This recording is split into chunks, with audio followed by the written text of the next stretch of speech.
Okay. You want me to say something? It is recording. It is now recording. All right. I can. Your voice sounds a little farther away. Yeah, because it's recording. It's taking Oh, some of the energy away from the resources of the technology. sure. Okay. So So all here, right. so we're So a here couple we of old are. Here guys. we We're a are. couple of old guys talking about the early days of our rock and rollness. Yes, this is the beginning of the The beginning. beginning. The beginning. And Steve, we got Steve here. Stevie Holmes is the mastermind keyboard behind Mind of the Mannequins. And I'm Johnny Graves. Graves. Yeah, that's my real name. You know, it's not a pseudonym. So Yeah, right.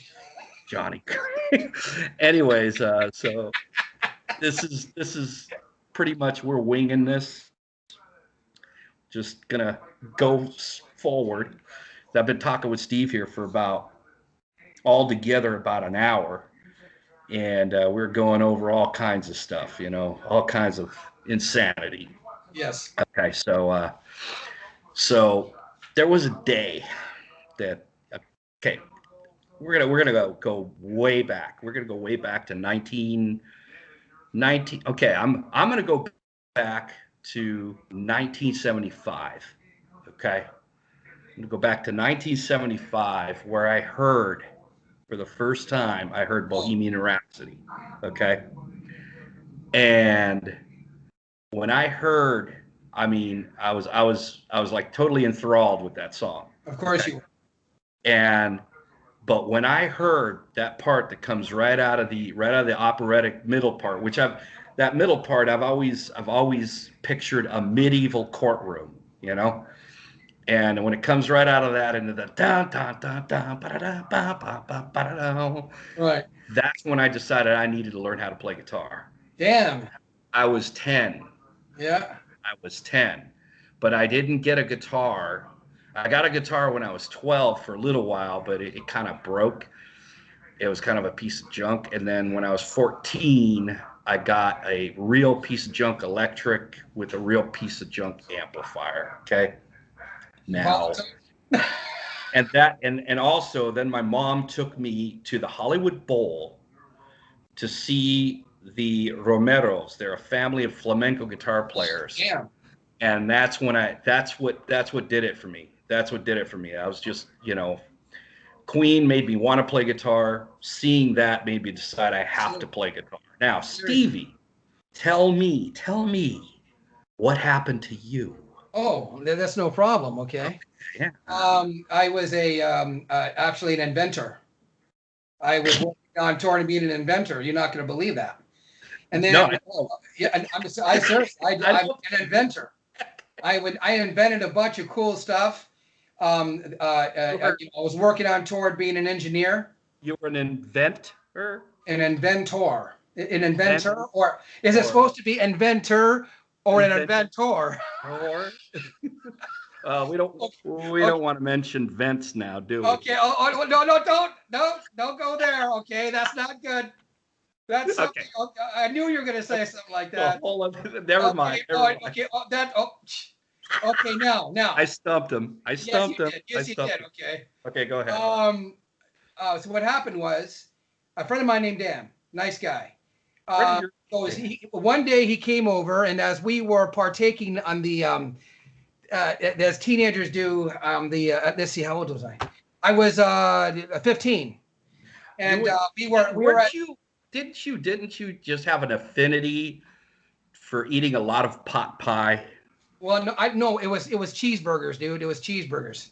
I made a lot of pot pies too, but the reason why it was pot pies and cheeseburgers was, of course. You do understand that was a what would you call it?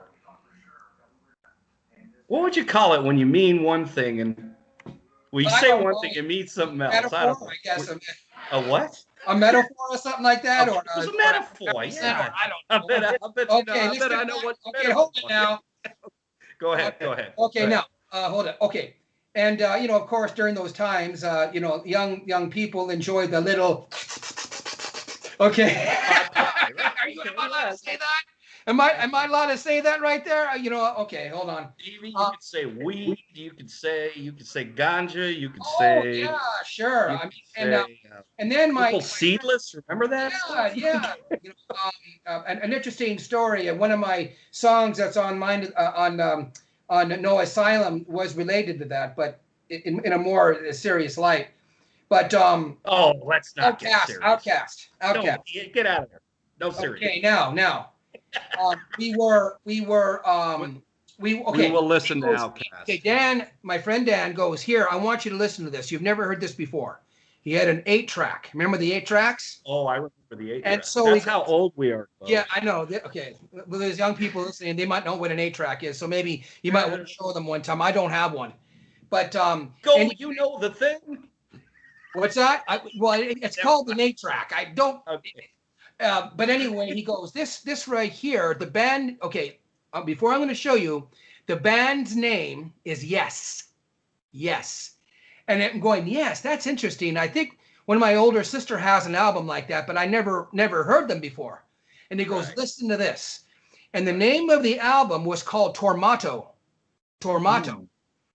Mm, And so he stuck it in there, and it transformed me that's what she because said. yeah, oh, you know what I'm talking about, dude. The name of the album was Tormato. And the, And he stuck it in there. and they stuck it in there, man. And boy, that was a music orgasm. Let me tell you about that. I go the keyboard playing. I go. Is this rock and roll music? I said, is this rock and roll? I've never heard anything like it. It was so. It was almost. I couldn't believe people could do music like this, and Right. especially the keyboard playing. It was everything from classical to rock to jazz, everything into it, and I was so blessed. Of course, we're talking about the keyboardist Rick Wakeman. We're Right. talking about the keyboardist Rick Wakeman. So that the inventing went out the window. Inventing went out the window. Immediately, I started playing, playing my the keyboard that my one of my mom's keyboard and my the piano downstairs, and that was it. I gave up inventing and I started playing all the time. I started jamming on the keyboards, and I bought all the Yes albums, and then of course my friend Dan also got me to Pink Floyd, Richard Wright, the keyboardist. Oh boy. Yeah, and then of course John Lord of Deep Purple, and Yep. that kind of stuff, and of course Jethro Tull. My sister Oh, of course. my sister introduced me to Jethro Tull and Vangelis, the keyboardist who did the soundtracks that wound up winning a couple of Grammys. So there's my soundtrack angle. Vangelis was the one that I got into. I remember that. Soundtracks, but also John Ding, Williams. ding, ding, ding, ding. Yeah, John Williams as well. I mean, Yeah. a lot of different things, but and also of course Emerson, Lake and Palmer, Keith Emerson. You met him, remember? Oh yeah. You met Keith I Emerson. met. Oh yeah. Why don't I tell that story? Yeah. Well, When I was at now we're talking about Stormcrow. Okay. Yeah. Okay. I mean, Let's go off on a little tangent. We'll go off on a little tangent. That was when I was. Remember when I was delivering the Rock City News? Yeah. Okay. Let's get a little backstory here. We were trying to be rock stars here. How old were we at the time? I think we're in our late 20s, early 30s. I don't know. It's not silver. Our hair was still black, not silver. Okay. So I was delivering a one of these free magazines you pick up at like a record store, which don't exist anymore hardly. The time you'd pick them up at the like you're going out of the club and they'd have racks of the like 3 or 4 different free magazines. One of them was the Rock City News. They still have it online. Okay. So if you go back to like 1996, back around that time, you might find some old Stormcrow pictures. Okay. And anyways, so I was delivering this to get free advertising for the band. So often my schedule was wake up 3 o'clock in the morning, deliver the LA Times, go to my cabinet job, go pick up the the Rock City News, deliver it, and then come back, do my paper route again, and then go to my full-time job, and then sleep, and then the next day rehearse. But luckily, I only had to deliver the Rock City News 2 Thursdays out of the month. But that was a rough time. But anyways, I remember I was. You were like you were like a workaholic 5.0, not 2.0, 5.0. Not 2.0, 5.0. I'll never. I That's thought how. working 3 jobs was hard for me, man. That's why now I look like I'm 150. Okay, so anyways, um,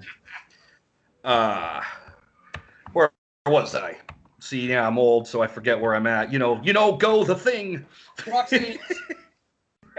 Sorry, I'm going Joe Biden here. Anyways, who is that? Yeah, go the thing. Everything's self-evident of the thing. Go the thing. Anyways, enough of that. Anyways, so I'm at the Rainbow.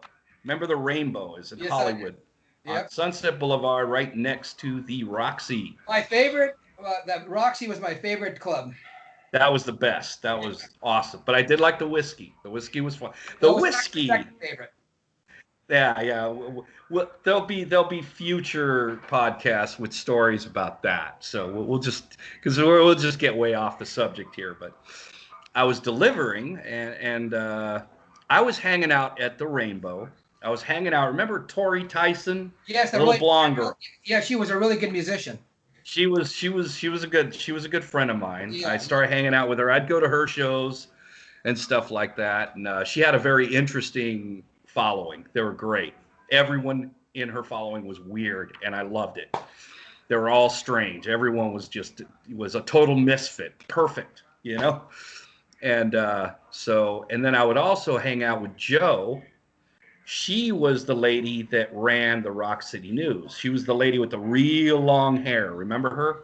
I've tried her. It's been a long time. I don't know if you met her or not. Super cool lady. Very, very nice lady.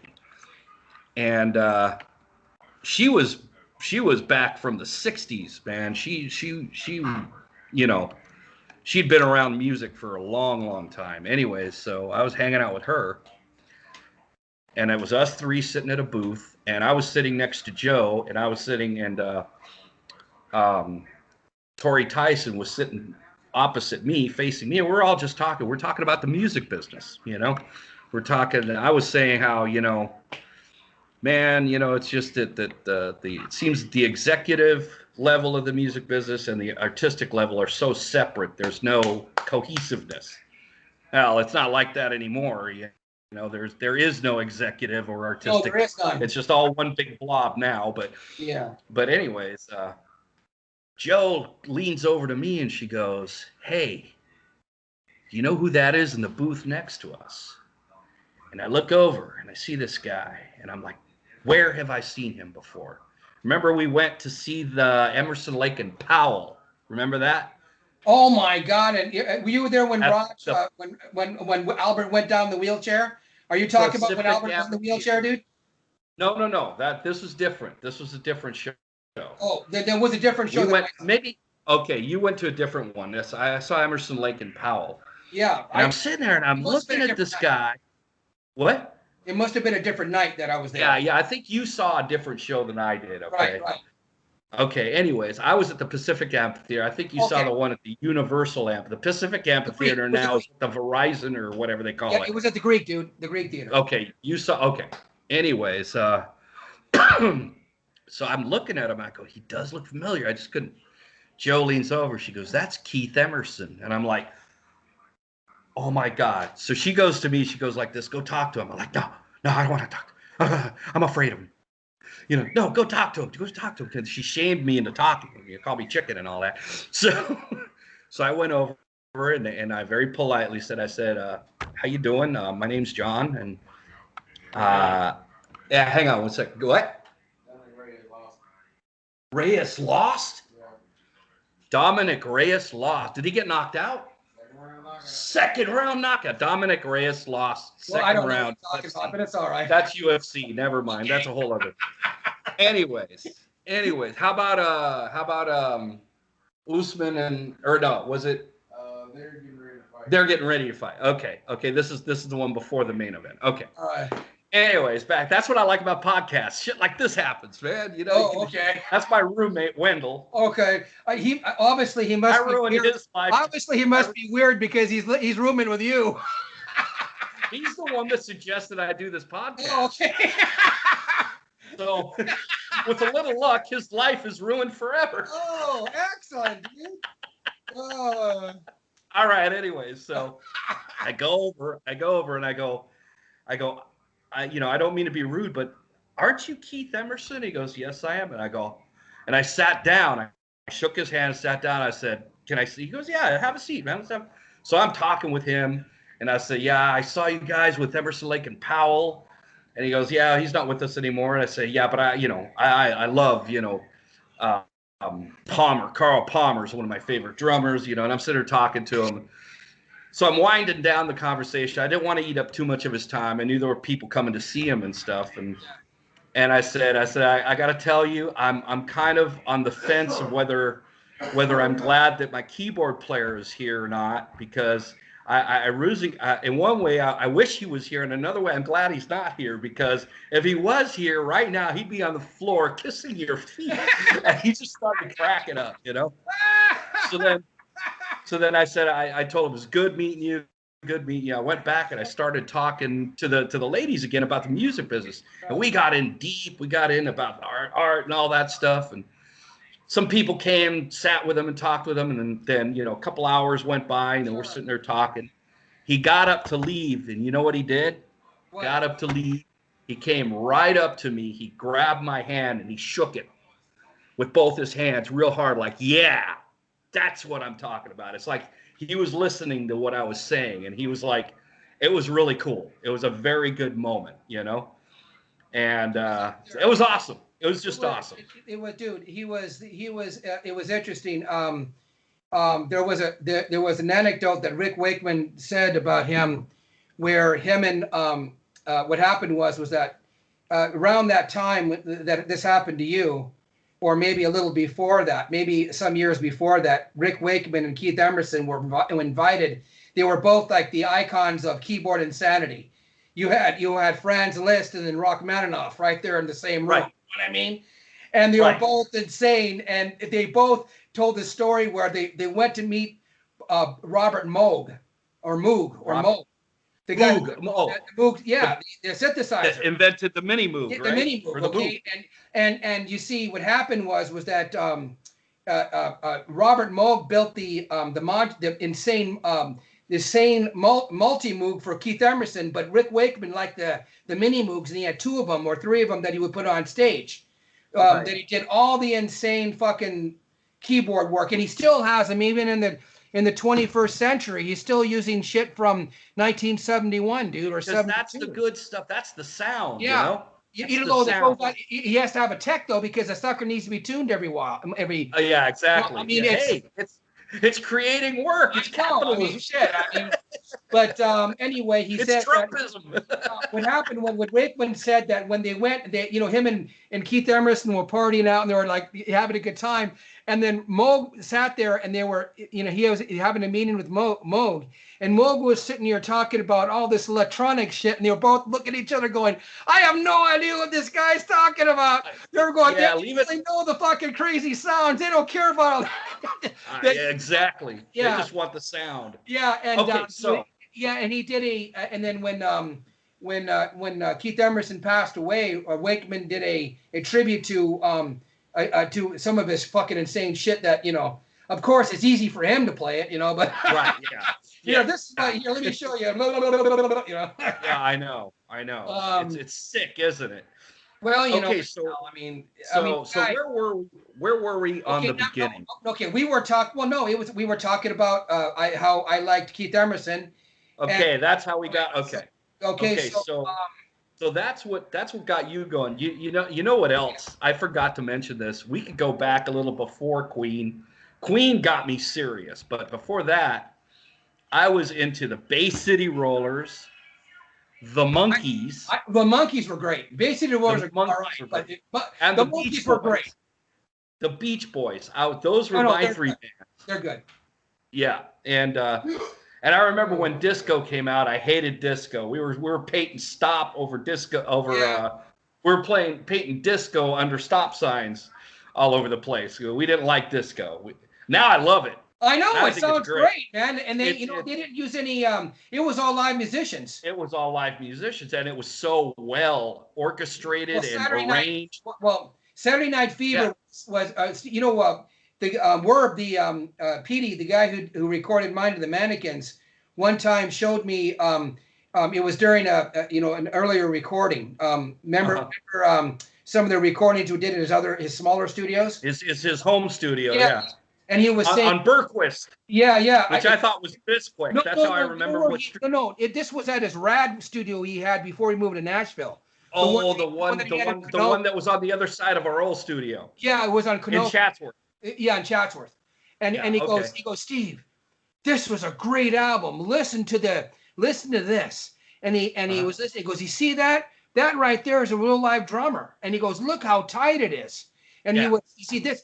No matter what you say, the guy is the expert in the drums and bass. He is an expert. Petey is the expert in the drums and bass. There's no question about that guy's ability. That's he might be nuts, but he's an expert in the drum and bass. That's what. Yeah, exactly. But see, I'm jealous of you right now. I like the way you drink. See, right now I'm watching Steve. It's cool. What's that? What do you got? What do you got? No, just go ahead and drink. So here we go. Come on. Can I smell? Here, put a straw through the microphone. Here. Dude, I haven't smoked. Is that an apple teeny? Yes, it is. And I have not smoked the ganja in years, dude. It's been years. Dude. I haven't. I can't do it right now. No, I can't know that anymore. I can't do it because of my job. Oh yeah, I can't because it drove me insane, dude. That's one thing is I have to be vague about my job. That's what I got to do. I got to be vague about my job. That's for younger people, dude. I'm a computer guy, and I'm about the worst computer guy. What the hell? The only reason they keep me around is for comedy relief, man. Oh fuck. My nickname is Pancakes. You push the button, dude? You still push the button? You still push that? I push buttons. That's how I type. Excellent. That's how I type. Even though I learned how to type, I got by. It's the prehistoric brain. The what do they call that? The part of the brain that goes back to the I don't know. There's a name for it. See, I forget. Oh. It sucks to be. Oh, go! You know the thing. Well, look, maybe isn't that roommate of yours one of those young guys? Ask him to get out his smartphone and look it up for you, man. Because I can't do that shit, dude. Hey, what do you know? What the part of the brain is that the primitive? That's the word. Never mind. Dude, you see this right? Primitive. You see primitive. This right here is the first smartphone I've ever owned, dude. It is the first one. I'm talking primitive brain. Look how long it took to get to that. I know. Okay, this is a note to all young people. Okay, when you turn 40, your body tells you you're 40. Oh. When you turn 50, your brain tells you you're 50. What about? I don't want to know what tells you you're 60. I don't want to know. You know what tells you you're 60, dude? You really want to know? You start growing a lot of hair coming from your ears. Oh, ear hair. Oh. Ear hair, dude, and your nose hair, dude. And your eyebrows start freaking out, and you get old man butt. Well, I already got the freak out. You get old man butt. Your butt gets all flat. No more strength there. You get. Yeah, I know. You can't wear a G-string at the beach anymore. That hasn't been that for a long time, dude. That's fuck, man. They don't card me anymore, dude. They don't card me anymore. Okay? When I go out, they don't card me anymore. They don't card me. They will not card me anymore. All right. Anyway, okay. So I can't believe you're talking about this shit. See, next time.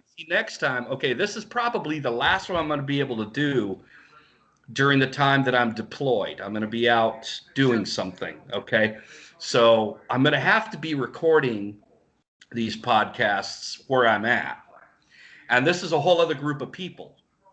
So it's going to be really interesting. I'm gonna present these one at a time, Sure. along with So we're gonna have to work this all in. And I have told a lot of these people some of these stories. In fact, I showed my roommate some old Stormcrow Oh my pictures. God. He's the one suggested to me get this going, so here I am. You know, though you And, see, though the Stormcrow years was the time that I should have been taking lithium. You know what I mean? no, you know what? You know what? Then we wouldn't have done the stupid shit we did. Well, I really no. Maybe it should have been Prozac. The weed Oh, just didn't cut it, dude. The weed did not. they didn't have Prozac. And Oh, they didn't. The weed wasn't strong enough for us. So it's Oh just no. Oh so it's like we weren't crackheads, so no, maybe no. that's what. Maybe a little bit, a little blah, blah, blah, sometimes, you know. But only on occasion. I couldn't handle you blah, blah, blah, too much. I saw too many different colors, dude. Oh my God, that was now, insane. now, what? Okay, now we Now, are. Okay, go ahead. okay, so we now have established the roads that each of us individually took. All right. Okay, we have established those roads, All right. and You mean the pre? It was the pre insanity. yes, exactly, exactly. And then somewhere along the way, we wound up. Okay, if anybody out there has ever seen the Brady Bunch, Oh shit. there is a school they show on the Brady Bunch. That school is John F. Kennedy High School. You're kidding. Which, yes, you didn't know that? No. Whenever they showed the football field or them going to high school, it was John F. Kennedy High School. Yep. Oh my God. Unless I'm wrong, unless it was Granada, I could be wrong, but I swear it's Well, John F. Kennedy High School was built in '71. It doesn't make sense. The Brady Bunch. Let me see. Okay, hold on. When was the Brady? Like Brady Bunch was early '70s. Or '70s. Brady Bunch, because they did it. They did it in the third season. That's when they made it to the high school. So, when was the Brady Bunch? I always when liked was the Jan. Brady Bunch? Here we go. Jan. I had always liked Jan. You know, trying Who to. Okay. September 26th to March 1974. September 1969 to March of 74. Okay, sure. So the school was already built. So yeah. Okay. All right. Okay, if you're talking about Brady Bunch, which of the girls did you like? Was it Marsha? Oh, of course, Marsha. Of course. I like Jan. I like Jan. I like Jan, but Marsha. I liked when Marsha wore those mini skirts. Come on, of course you know. Marsha was hot. But the best time was when they went to Hawaii and they were all in the skimpy bikinis. The skimpy. Well, they were in 70s skimpy bikinis. They were, I mean, skimpy. But that's skimpy enough. That's skimpy enough. Okay. What school was shown? See, I misspell that. Show W-N on the Brady Bunch. See, now back in the day, we had to look this stuff up. We had to go to the library and look up it in an out-of-date fucking encyclopedia.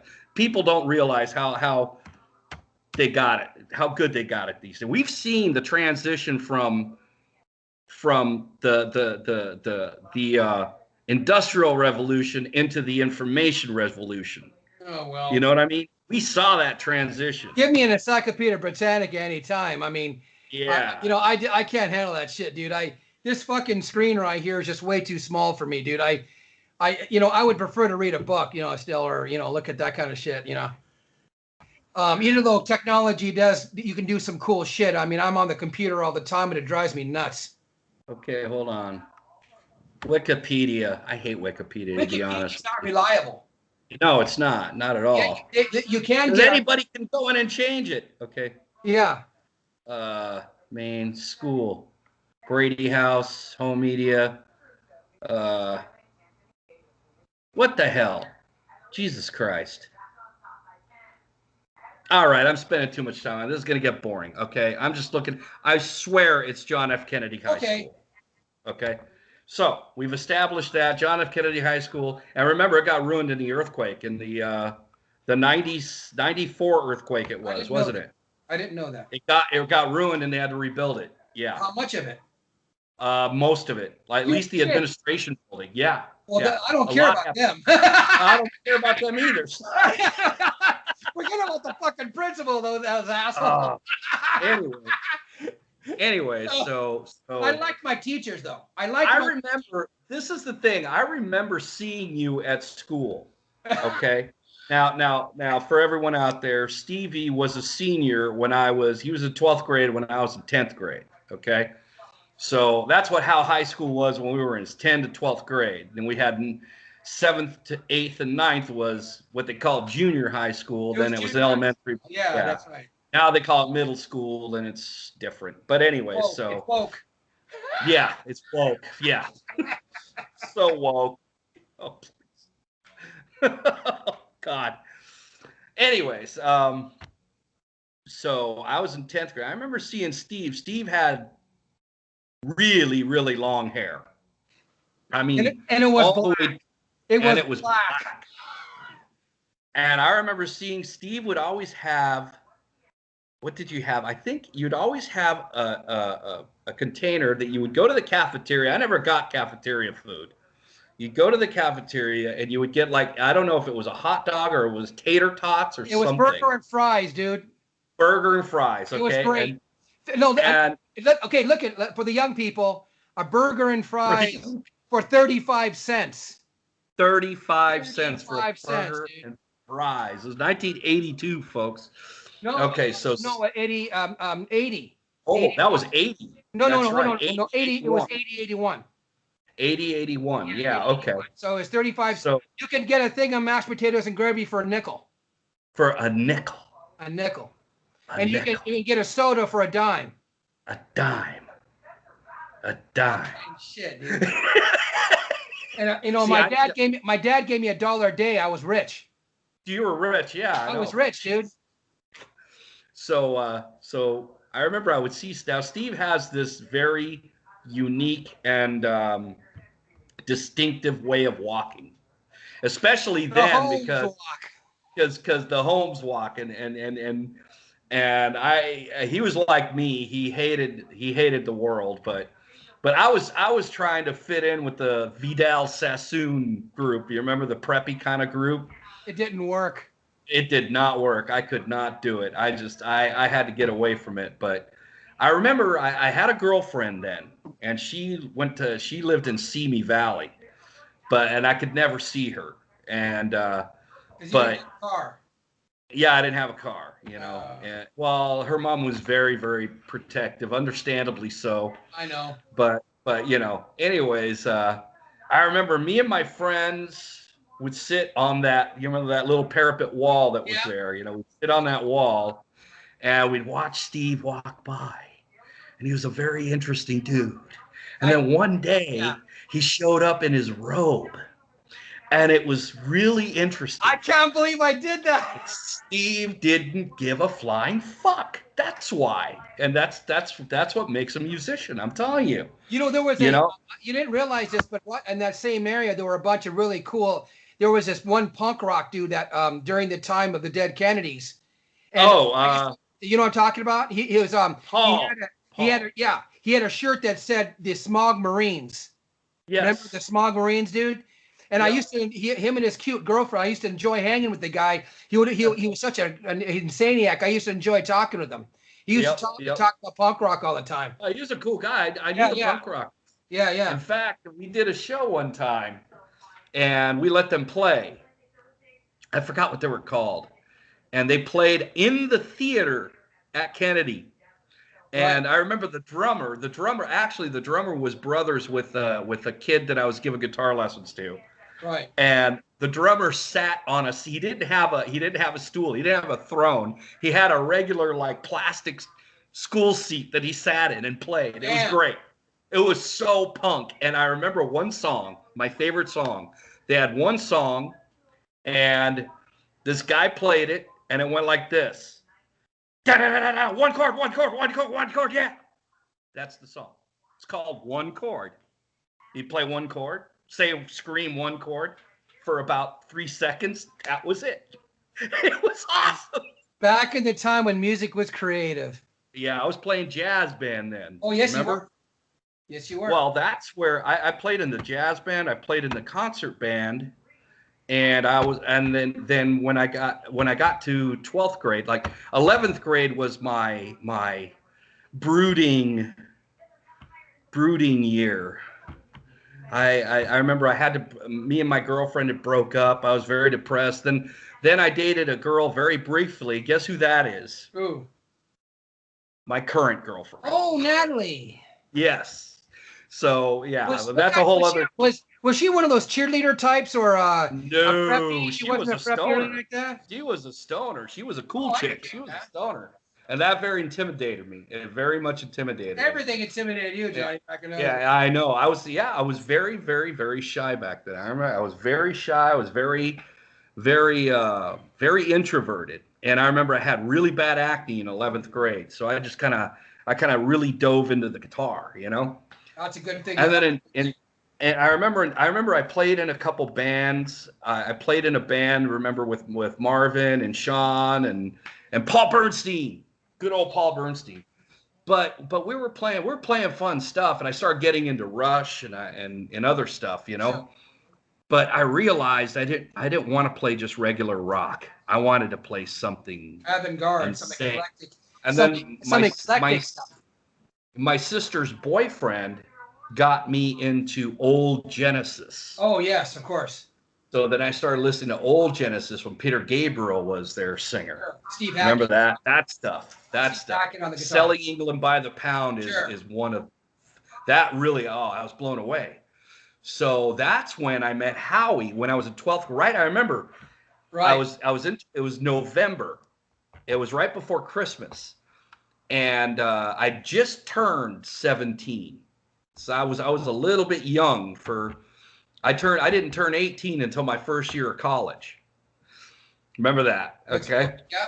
So I remember Howie. We met Howie, and Howie said, you know, he played me one of your tapes, and I was like, oh my God. What happened? Let me jump into there. What happened was this. Yeah. What happened was that I was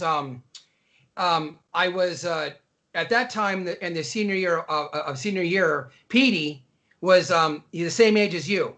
And so right. Petey's dad was a really wealthy guy. His parents were wealthy. And so Petey was during the time when in 1979, 1980, I met Petey because we had a friend named Bruce Allen. Bruce Allen. Yeah, Bruce Allen, who was he was the drummer for my band Pandemonium. He was 13 years old, dude, and he was phenomenal. He was a phenomenal drummer. And I met him when I was 12. Yeah. And he was playing drums. And yes, I remember he was amazing. He was great.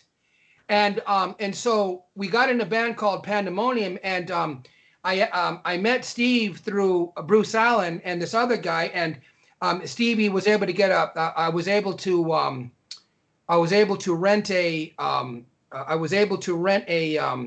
synthesizer. I mean, I just borrowed it from one of Steve Wirbelow's friends or Bruce Allen's friends. It was a synthesizer, a Korg. And what happened was that I've been hanging with Stevie. During the Pandemonium years, 1979, Steve Werbelow started recording my band Pandemonium. He was this little dude, man. He looked like he was a 7th grader.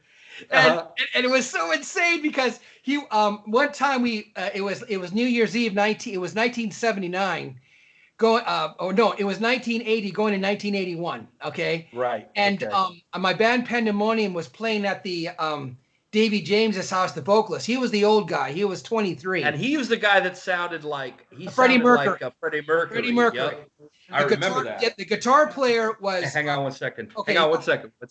What? Israel won, knocked him out? Yep. Okay.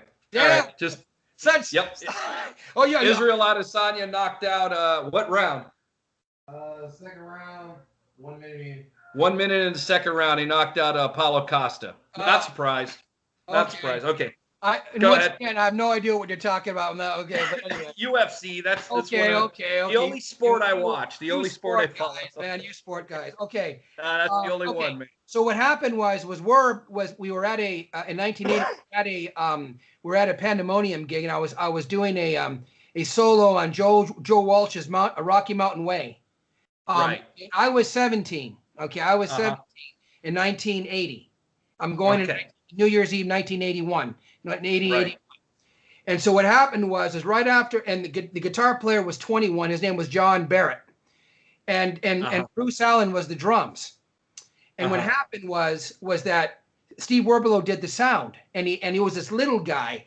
And what happened was right after New Year's came, and all this confetti started going around, and we ended up ending the song in a Queen song, and everybody loved it. And all of a sudden, there was a huge crash, and a big brawl started at Davy's house.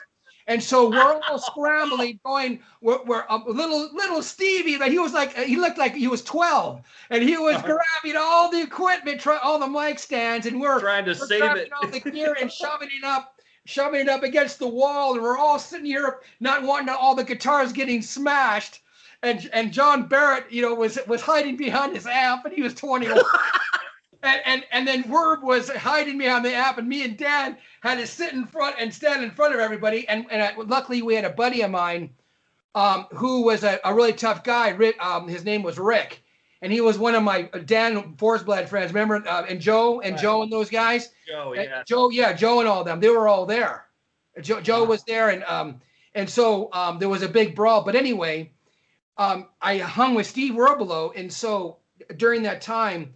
A Werb let me borrow his 4-track, right? And then I went over to Petey's house, and I met. That's where I met Howard Roth, and I said, I heard that you were a drummer, and I go, and I like Carl Palmer and Emerson Lake and Palmer and stuff, and he came over to my house, and we set up my dad went out to Palm Springs or Hawaii for the week, and so I set up the entire living room into a recording studio. And I played, and I had the piano. I had 5 keyboards set up, and I had the thing. And I sat there and with my friend Dan, who helped me out, and we sat there and I recorded Howie, and that was the recording. It was called the Forest of Lorraine. It was it sort of was like a combination of John Anderson's solo work, like Elias Sanhillo and that kind of. It was like an orchestral piece, but it had jazz, and you heard the jazz stuff that Howard was in, Yeah, and so he played that for me. There's the history behind that. Yeah, that's what led to that. So yeah. So and one other thing, Steve Werbelow, Petey, he would every day he would drive me home, and he would have it. He had a van. His dad gave him a van, and he was 16, and he had a van. And I remember one time I would get into a back of his van, and he would crank on Queen's "I'm in Love with Your Car." I love that. Okay, song. I love that song. He would jam up fucking Woodley Avenue, and I would be in the back, and he would swerve the van. So I was hitting everything at the back. That motherfucker. I was going back, and he was going, "I'm in love with Mike," and he was going 70, 80 miles an hour. And I was going, "Oh, you want to get it done?" But anyway, that's that shit, dude. Okay, so I heard that, and I was like, "Oh my god." What? I was like, I can't imagine putting guitar to that, but I gotta do it, So then I remember after talking to Howie, he gave me your number, or he gave you my number, or something like that. I don't remember. Okay, you want me to tell you what happened? You called me, right? Yeah, this is what happened. Okay. But wait, before you go there, let me explain. I went to Paul Bernstein, and I go, hey. I got a hold of a keyboard player because me and Paul wanted to keep going with the music. Sure. But I didn't want to do the rock and roll stuff anymore, and that's a whole other story. There's a whole other story with that. But that's for another podcast. But anyways, I told him, and Paul looks at me. He goes, "Wait a minute, is it the keyboard player that Howie knows?" And I go, "Yeah." He goes, "That keyboard player?" He's like, "Oh no," he was very intimidated. We were both very intimidated by that recording. We're like, "Oh, but we got to try to do this." So now what happened? This is where I lose it. I don't. Well, what happened was Bruce Allen, I think you knew through me through how, but I think it was Bruce Allen. What happened was Oh yeah, Bruce Allen was the one who I said who contacted me. He said I have two guys that are in. I knew that Brucey was looking for. He was looking for. I told Bruce I was looking for a guitar player and bass, a drummer. I mean, a guitar player and bass player, because I already right. had Howard that I Yeah, was. had Howie. Yeah, So, and so Howie gave you. I said give. He goes. I know a couple of guys that are in the school jazz band, and I said get them. At that time I was 20.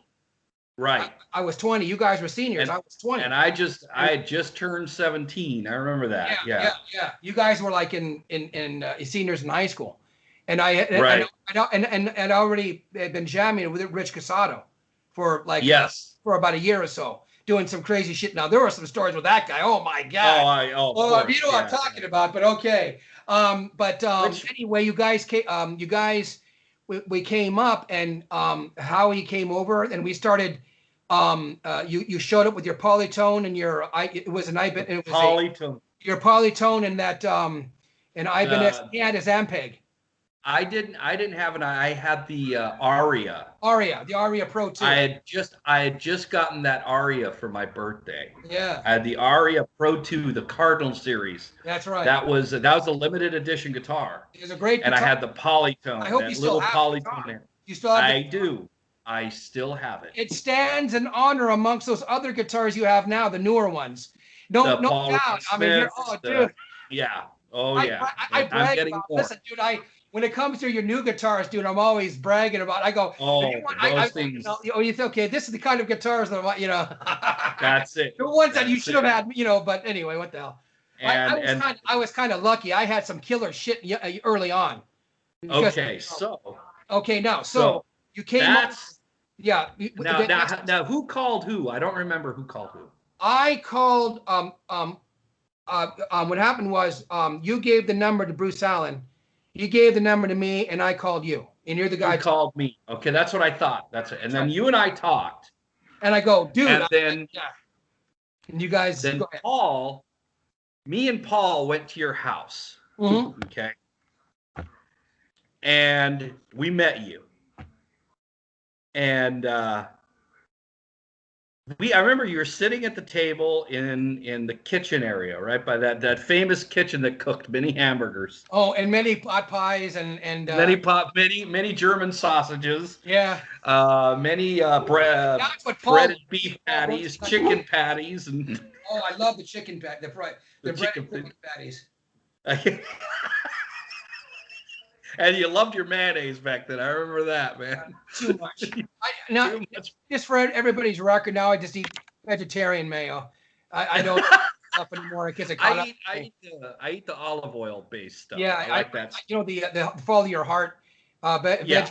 I'm trying. We're old now. We can't, we've abused our bodies, Yeah. and all that stuff. So, No, it wasn't the anyways. bottle, it was the weed, man. Too much munchies, dude. You got the munchies. Yeah. Started sound, man. I ate some terrible things, but Oh. but I remember that, and then remember we did the 4 songs we did was You. That's Remember right. that? Yep. We did You. We did Master Mix Me, which was Mr. Max Webster, Mr. Max Webster. Love and Evermore, and The Dance.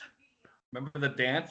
Yes, and then also we also did I got a metal block. Metal Block, We got, and which turned actually Metal Block now has turned into The Good Days. Oh, I'm using some of the riffs. I'm still reusing. Okay, and we did didn't we do another one? I think we did those 4 initially, and okay, Yeah. you guys and came. Metal Over. Block. It was great Oh. times. You guys. Yeah. We just did the one. Okay. Yeah, okay. yeah. You guys came over, and it was a great. I mean, you guys were tight. I mean, I was impressed. Because you And had. Yeah. remember, Paul brought his girlfriend Laura at the time. Oh over. my God, she hated me ever since then. And well, she didn't know how to handle you. See, Yeah, I didn't know how to. I didn't know how to. Steve, you could put him in the category of like the Freddie Mercurys, the John Bonhams, and the Pee Wee Hermans, and the he is one of those. The mold was broken when he was made. Oh yeah, That's there's all no I need to say. doubt Will it, man. never, Yeah. ever, and She hated that's Laura hated me ever, dude. Oh well. my. Well, the thing was, is all the way home. I rode with them that time, and all the way home, she just all she could say is, "But what's wrong with him?" And me and Paul are just, well, that's just the way he is. He's Steve, you know. It's like, and she's like, "But what's wrong with him?" She's just staring off into space, like, "What's wrong with him?" I It's think I like fried her brain. I think, and right this, or brain. then well later on she really hated me when we went to see that one time. Well, that's the story. Okay, now what happened was I have to let everybody know that when you guys walked in and we started doing the initial shit, the initial recording, you guys were extremely tight. You guys were really tight for 17 years. I was showing. Well, we were playing together for Well, a you long were time. playing it together. I'm going, man, these guys are really good. I liked I appreciated John Barrett of Pandemonium because the guy, his big time was Richie Blackmore. Yeah. You liked Richie Blackmore, but you liked Brian May and you know, guitar, Alex Lifeson of Rush. Those are the those guys. So and then Paul, he was like a John Wetton style, you know, like a John Wetton style, bass player, solo bassist. You know, I mean, his melodies were phenomenal. You guys. Yeah, he played very melodically. I was very impressed. I go, these guys are the kind of music that I like. And so we did. What happened was that during it was in 1983 that we had worked with these songs, and it was during that time when as we were recording these songs, you also you made a decision that changed my life. Both you and Paul did. What happened was you said, Steve, I want to go and to see I want you to see this guy in concert. And you said, who is it? And he goes, listen to this. His name is Peter Gabriel. Oh yeah. And you go, Peter Gabriel, who is that? You mean the Shot guy? the Monkey. Yeah, I go. I don't know. I hated that song too. The guy sounds like shit. I go. The guy sounds. I go. Okay, I'll go because if John and Paul like him, okay. It was during that time that I said something to Laura that she hated me for the rest of our lives. I must have said something. She said something about religion, and I go, oh, you mean like you mean like those TV evangelists? Or I said something fucked up. I shouldn't have said. I remember that. Yeah, she was religious, and then when Paul and Lisa got married. Years later, dude, she wouldn't even. She gave me the nastiest looks, and this was years later. But I go, what the fuck, man? You remember that concert I went with Johnny and Paul? You still remember that? We went with that really cool guy. What was his name? He was a nice guy. His brother was really tough. They were Irishmen. They were Irish. Oh, that's Sean. Yeah, Sean. He was a nice guy, dude. Yeah, it was me, me and Sean, you. Paul Bernstein, Laura went, and Laurie, my girlfriend at the time. Remember her? Right. Yeah. And I went with Dale. I brought my friend Dale with me. Dale, yeah, that's right. That's right. And so you guys got really. We were sort of in the back, and you guys were further out in the front because you had bought your ticket sooner. But dude, that concert, that was the when he released the Security album. Yeah, remember that? Lay Your Hands on Me. That was by far one of the best concerts I've ever seen in my entire life. And that's and then even though the Stormcrow stuff that came later on wasn't, it was like his stuff when he was in Genesis. Right.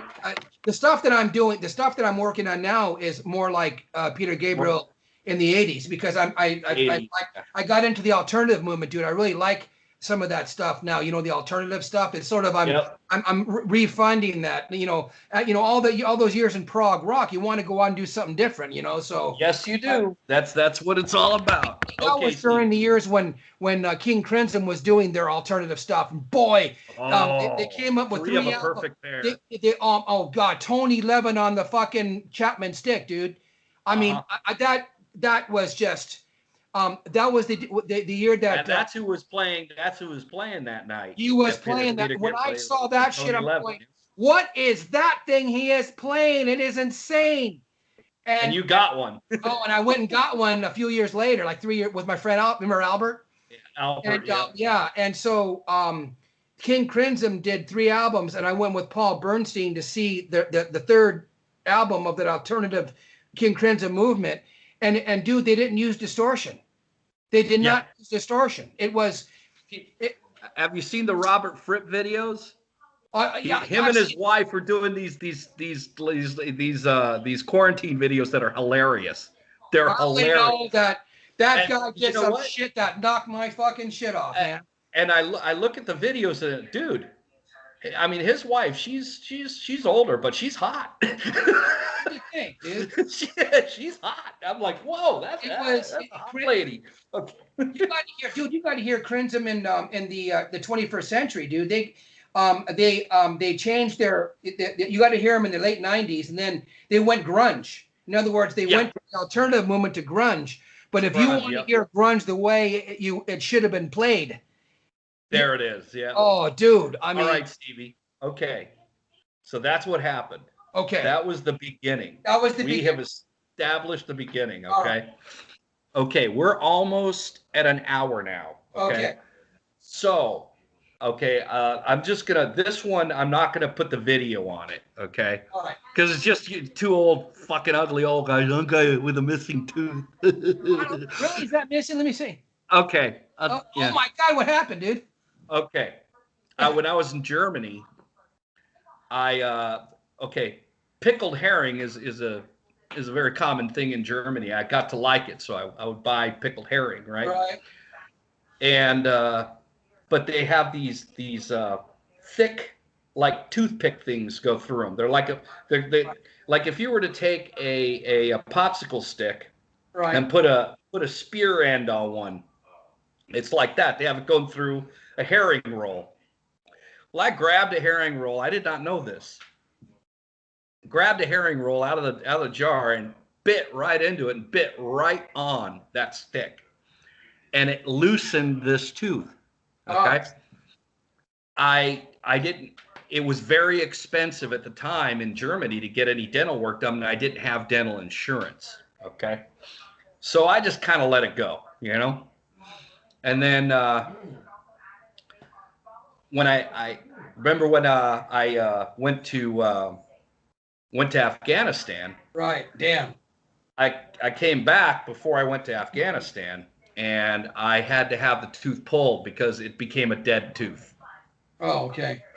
Yep. So I didn't have time to stick around to get it fixed because they said they had to do it in phases, right? Sure.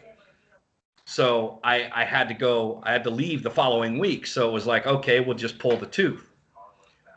So they pulled the tooth, and I've never had it fixed. Well, dude, if you ever, I mean, one of these days you can get an implant or something, No. Because, no. You know why? And I just realized why. There's going to be a section coming up we will always have on the podcasts. We're going to introduce it next time. The section will be called To Tell the Tooth. Oh, okay. And that's where we will tell. I have a couple of tooth that I lost right here. One in the back right there. I'm throwing around the idea of getting an implant. You can't. You see, I'm kind of lucky because mine are in the back. In the side and the back. No, mine's right in the front. Well, that's the worst place for it to be. It's at the bottom. So So what's going on is you're gonna be gone for how long again? I probably will be gone till sometime next year. I can't get specific about it. No, I understand. Okay. So are you going to work on music, dude? Or are you going to be able to record? Are you going to have a guitar? Oh, yeah. I have my travel guitar with me. I have the little Vox amp, the one that I recorded that Star Spangled Banner. Can you record on this computer? Can you record on it? I can record on it, yeah. Well, it'll all be rough recordings, but when I get back is when the magic starts to happen. When I get back, I buy the super duper, infused MacBook Pro. Sure, I'll let you know what shit to get, man. With Pro Tools, what will it be by then? 14? I heard. I don't know what they're on now because mine is so stable. I've used it for 4 years, and it's. What do you have? 11? No, 12. 12.4. 12.4. Okay, Yeah, so they and must be it's insane, dude. And okay. yeah, it's And doesn't aren't they able to use like the old plugins and stuff? It's all compatible now. well, I never wanted to use old plugins. I'm using the plugins that I did from 2010, Okay, because those plugins are still valid for the ones in for 12. yeah, Okay. they upgraded but what happens now, dude, is you don't when you buy software, dude, you don't get a CD anymore. What you do is You download it. you Yeah. download the entire thing and you get a key. CD is prehistoric now. Can Oh, you believe dude, that?